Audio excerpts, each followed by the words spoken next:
Welcome back. If you just joined us, you're watching the news at 10 on Channels Television, coming to you live from Lagos. Reminder of our top stories. Nigerian Air Force mobilizes all its aircraft to prosecute the war on insurgency in the northeast. The President performs the first swearing-in ceremony as the Secretary to the Government of the Federation and other appointees take oath of office. Muhammadu Buhari says his government will make Nigeria polio-free by 2017, urges governors to key into plan. And hurricane hits Cape Verde, the first experience in West Africa.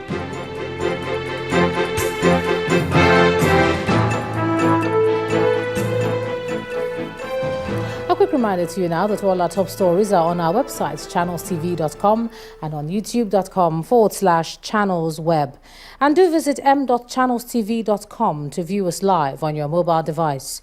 You can also download the Channels TV app for Android, iOS and Windows phones from their respective stores. And we urge you to interact with the Channels Eyewitness feature on the Android, iOS and Windows platforms. If you have pictures or videos to share with us, tap the application on your device, swipe to reveal the Eyewitness menu and follow the instructions. Now, we'd like to bring to the attention of the public that a young man identified as Adesina Adams has been apprehended by the police for allegedly impersonating a member of staff of Channels Television. Adesina has been parading himself as such for over a year and was arrested following a tip-off. Lured by the offer of 300,000 naira promised him for coverage of an event on behalf of Channels, the police arrested him at the venue. Upon a body search, it was discovered that Adesina had on him a fake Channels identity card as well as equipment for media coverage. The suspect has been detained for questioning. We'd like to warn the public that at no time will a member of staff of Channels Television request cash payments for coverage of any event. We advise that in event of doubt or uncertainty, please contact us at info@channelstv.com or call the hotlines 01-2131 214-5 and our other numbers that usually scroll on our bar. Now, as preparations for the governorship elections in Bayelsa and Kogi states heat up, legal practitioners have raised fears that the composition of the Independent National Electoral Commission, as is presently made up, may create some constitutional loopholes if not corrected before the elections. For example, the election guarantees that 12 national commissioners must sit before elections can be conducted. But as it is today, it's only the chairman and one other commissioner that's believed to be presiding over the commission. In this background report, our political correspondent Seun Okimbaloye highlights the dangers of conducting the elections this way. So it is with great pleasure that I hand over to Ambassador Muhammad Ahmed Wali. That is how he took his bow after the end of his term as the INEC chairman. Professor Tahiru Jega, a man most Nigerians say did his best to bring sanity into the Nigerian electoral system. The 2015 elections and its organization are perhaps a real test to the ability and integrity of the man who has now returned to the classroom. At his exit, he handed over to this man, Ambassador Muhammad Wali, a national commissioner. But soon after, there was a twist in that arrangement. The presidency announced the appointment of Mrs. Amina Zakari as INEC acting chair, herself also a national commissioner. Her appointment has generated several controversies, as many have argued that she had just a few weeks left before her tenure as a national commissioner expires. There shouldn't have been much controversy, but be it as it may, I have a job to do and I'm set out to do that job. Beyond the leadership controversy, it's several weeks since Mrs. Zakari took charge of the commission, with several of the national commissioners and resident electoral commissioners out due to the expiration of their tenure, and new ones are yet to be announced to replace them. According to the third schedule of the Nigerian Constitution, which provides that the commission will act in its capacity as and when it's composed of A, a chairman who shall be the chief electoral commissioner, and B, 12 other members to be known as National Electoral Commissioners who shall be persons of unquestionable integrity and not less than 50 years and 40 years of age, respectively. There shall be, for each state of the Federation and the Federal Capital Territory, Abuja, a resident electoral commissioner who shall be appointed by the President. Currently, most of these positions are yet to be filled, leaving the acting chairman and a handful others to steer the affairs of the Commission.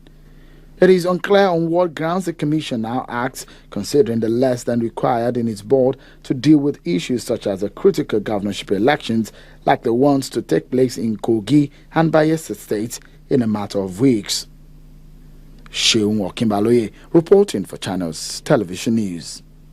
All right, now to throw more light into the present constitution of the Commission, I'm now being joined on the News at 10 by a legal practitioner, Mr. Kenneth Odidika. Thank you so much for joining us on the News at 10 tonight. My pleasure. Thanks for having me.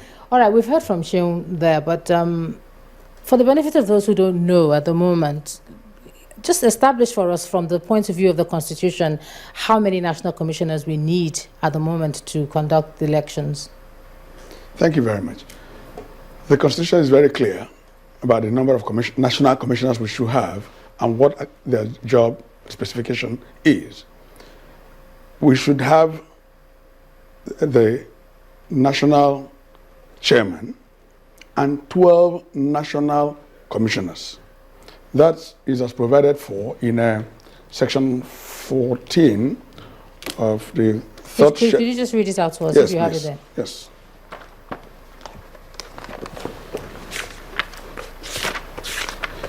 It's the third schedule of part 1 of third schedule of the Constitution of the Federal Republic of Nigeria, 99, as amended.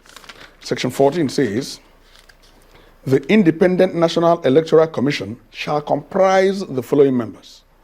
Not me, shall. A chairman who shall be the chief electoral commissioner and 12 other members to be known as national electoral commissioners who shall be persons of unquestionable integrity, blah, blah, blah, blah, blah. Now, this is shall. And this says the Independent National Electoral Commission shall comprise. That is to say that the commission is made up of these 13 people, which translates to these 13 people being the board as well as the executive management of the, in fact, they are the executive directors of the, assuming it to be a company of the commission. So we are supposed to have 12 national commissioners to be appointed by the president and the national chairman. Now, to take it further, so we don't really waste time, when you have this national commissioner, that should be 13, because the national chairman is also a national commissioner. There should be 13 of them.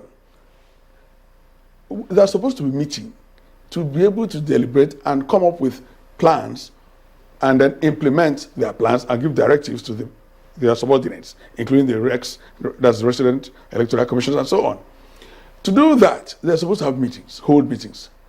And the Constitution goes further to tell you how these meetings should be conducted. Because if you go to section 159 of the same Constitution, it tells you, just a second, I'll get there. While you're looking for that, at every time, okay, continue. Yes, it says, the quorum for a meeting of any of the bodies established by section 153 of this Constitution shall be not less than 1/3 of the total number of members of that body at the date of the meeting. Now, section 153 that is talked about is the section that established 153F, established INEC. So INEC is one of the bodies that must have, for it to have any meeting, must have not less than 1/3 of the members. 1/3 of 13 cannot be 14 point anything, 4 point anything. That means we need at least 5 people. And we have how many? Currently, there is some argument about whether even the national chairman is still a member of the commission. But for purposes of this discussion, let us say that the national chairman is still a member. That means you have only 2 national commissioners currently, she and Mr. Nwuruku. In fact, if you go to Google national commissioners in INEC or INEC website, you get only Mr. Nwuruku, Lawrence Nwuruku. So that is to say that if no matter how you want to argue, you now say, is it 1/3 of 2 people? what we should actually be mindful of here is to let the politicians not destroy Nigeria. What I want to ask is, can they go ahead then to conduct these two elections the way they are right now? Asking whether they can and whether they legally Because they can are two obviously different are things. going to be. They can, physically, they can. This is Nigeria, they can give instructions and mobilize the people and they will hold what they consider to be an election. But whether the election will stand the test of legality is another matter altogether. And I do not understand why we should be in this pass at all, because it's totally unnecessary. The mischief being perpetrated is such that easily could have been avoided, because we don't have to be in what we are now. Jega did not die in office, so we knew he was retiring. All the people that retired by friction of time, all the national commissioners, we knew their tenures were coming to an end. So for us to now be in this quagmire where we will have only 2 people as national commissioners to conduct elections that 13 people should conduct beats my imagination. To avoid a legal problem down the line, what can legally be done, in your opinion, right now to avoid appointing the national commissioners? And in fact, actually even appointing the national chairman. Within the time frame we have, can that be done right now? You see, the Constitution prescribes how you appoint the national commissioner. I know that the Council of State had met before, and they can always meet.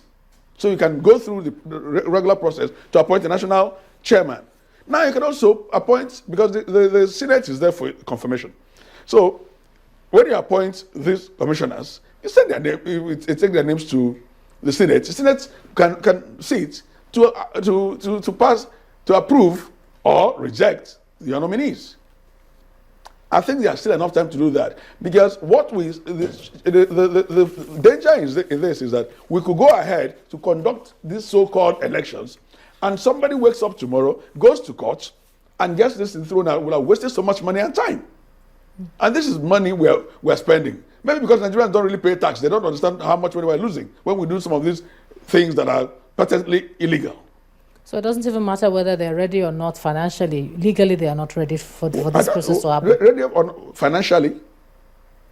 I mean, is it no money that I give that they will spend?